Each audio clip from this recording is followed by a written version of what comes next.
Saya akan terus mengambil langkah-langkah cepat, terutama memprioritaskan kepada pesantren-pesantren yang memang benar-benar sangat rawan untuk segera kita tangani. Mempercayakan anak-anaknya kepada pondok pesantren, tapi tidak berbanding lurus dengan anggaran yang dimilikinya. Prioritaskan pesantren-pesantren yang memang sangat rawan dan sangat tua usianya. Pesantren-pesantren rata-rata didirikan jauh sebelum kemerdekaan. Pesantren di Sidoarjo ini lahir tahun 1915 dan pesantren-pesantren lainnya.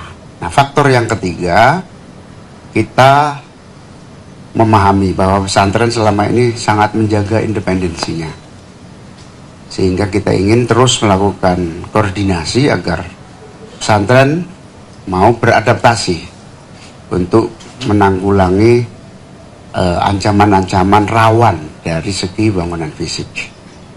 Atas perintah Pak Presiden itu, saya akan terus mengambil langkah-langkah cepat, terutama memprioritaskan kepada pesantren-pesantren yang memang benar-benar sangat rawan untuk segera kita tangani. Teman-teman sekalian, jumlah lembaga sektor pesantren, lembaganya aja 344.130 lembaganya. Nah, yang pesantren saja, yang pesantren tentu dengan asrama, sistemnya itu 42.369. Madrasah diniyah yang ada di sekitar lingkungan masyarakat 104.204 madrasah diniyah. Lembaga pendidikan Al-Quran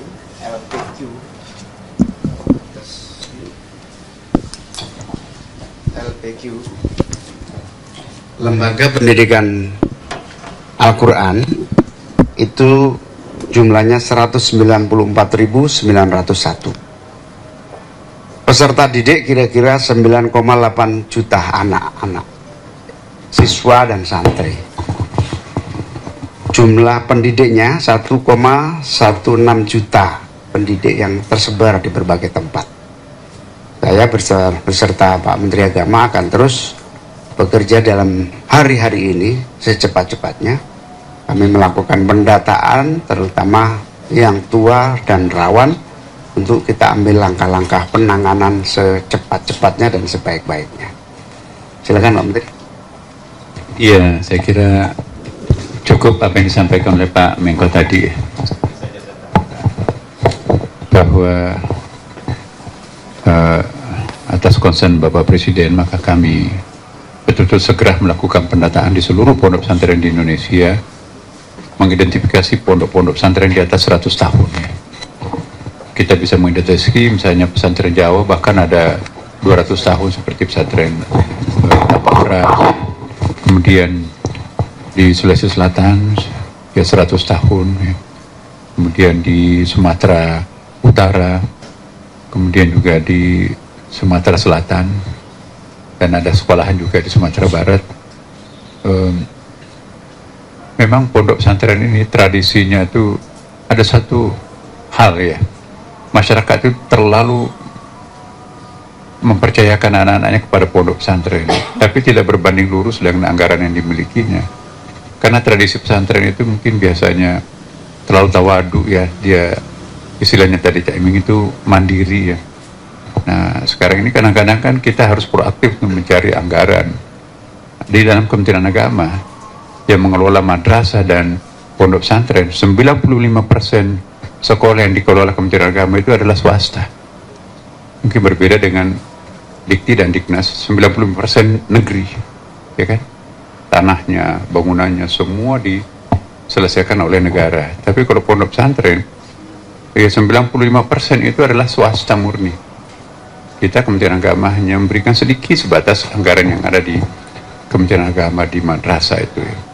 Nah, itu sementara minat masyarakat ini terlalu banyak yang ke pondok pesantren.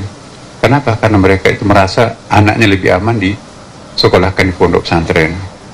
Mereka melihat bahwa aman dari narkoba, aman dari pergaulan bebas, dan memang menunjukkan bahwa karakter anak-anak pesantren itu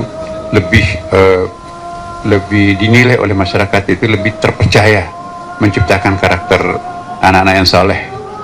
Tapi pada saat yang bersamaan kita tidak mendapatkan anggaran yang cukup untuk 42.000 pondok pesantren itu. Ya, saya kira itu cukup.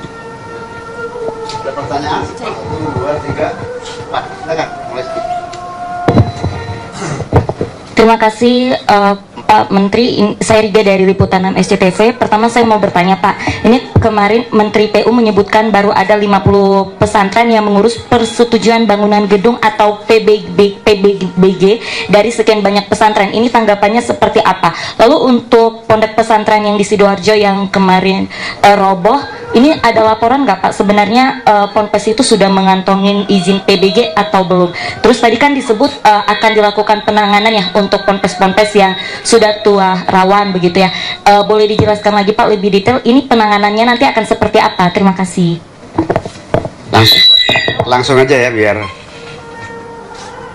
terjawab. Yang pertama, audit.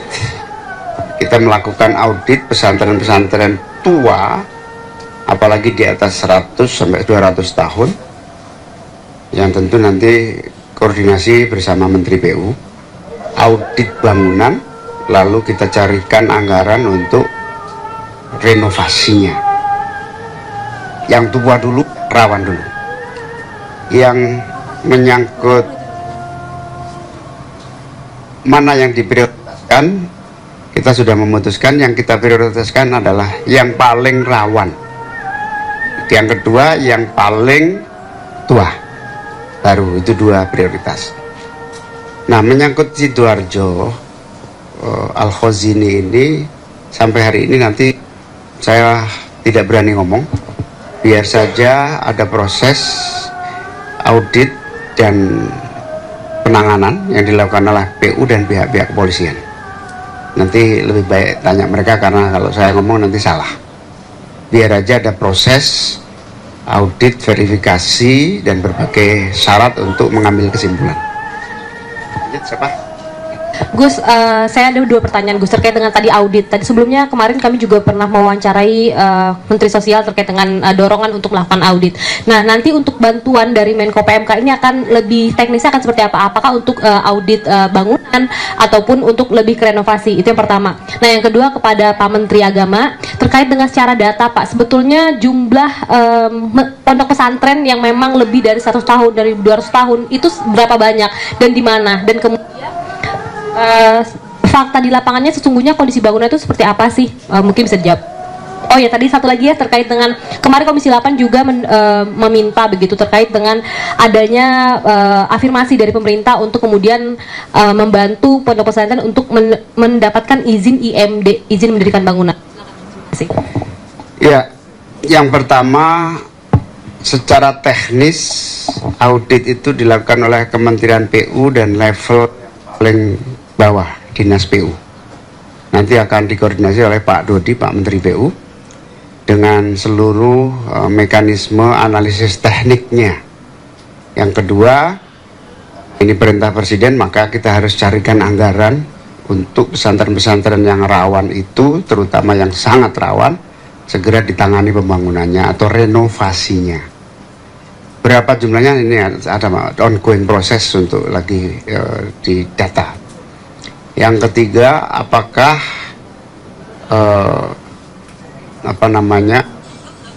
audit ini bersifat sosial atau apa? Enggak, ini audit teknis betul-betul standar audit teknik dari sebuah bangunan yang memang sudah tim lengkap.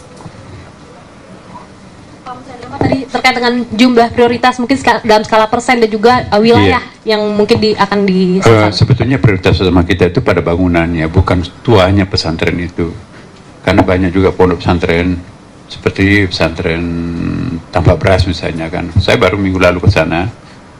Pesantrennya hampir besok ini kita akan rayakan 200 tahun ya. Tapi bangunan-bangunannya itu baru. Jadi bangunan yang membahayakan itu dirombak ya. Kemudian pesantren-pesantren yang ada pesantren baru relatif tapi tidak mengikuti prosedur perizinan bangunan ya, mungkin tambal sulam, itu pun juga menjadi sasaran peninjauan kita nantinya ya. Nah, bangunan yang sudah tua, yang memang sudah terlanjur dan memang dipakai 200 tahun ya. Nah, berarti lebih duluan daripada surat perizinan itu, undang-undangnya itu ya. Jadi saya kira kita akan melihat secara komprehensif ya. Kemudian kontur tanahnya, kemudian konstruksinya, kita serahkan nanti kepada PU yang paling ahli tentang itu ya. Tapi yang jelas bahwa sekalipun pondok pesantren baru, kalau di situ ada kerawanan, tidak luput dari sasaran kita. Yang jelas bahwa perizinan untuk pondok pesantren kita memang sudah mulai ketat, terutama dalam periode saya ya, bahwa tidak semua pondok pesantren itu harus berbunyi pondok pesantren. Karena banyak yang pakai merek pondok pesantren, sesungguhnya bukan pondok pesantren. Itulah yang sering menimbulkan persoalan-persoalan sosial, ada isu-isu macam-macam. Itu sesungguhnya tidak layak disebut pondok pesantren. Bahkan komunitas pondok pesantren sendiri itu keberatan kalau pondok itu disebut sebagai pondok pesantren. Tapi bagi kita ya, itu kan sudah given dari masyarakat juga. Masyarakat menganggap itu pondok pesantren, walaupun izinnya sebetulnya bukan pondok pesantren, bahkan nggak punya izin. Nah, itu pun juga kita akan tertibkan. Ini mungkin ada hikmahnya dalam kejadian seperti ini. Insya Allah kita akan berbenah dengan di bawah koordinasi Pak Menko, Pak Caimin, insya Allah komprehensif. Nanti kita akan melihat mulai madrasahnya, pesantrennya, bahkan termasuk juga musalahnya, Cak ya. Musalah dan masjidnya, karena banyak juga masjid-masjid yang roboh yang sudah ratusan tahun itu ya. Itu pun juga kita akan sekaligus melakukan penelitian, tentu berdampingan kita nanti dengan tim-tim yang ahli ya, Cak.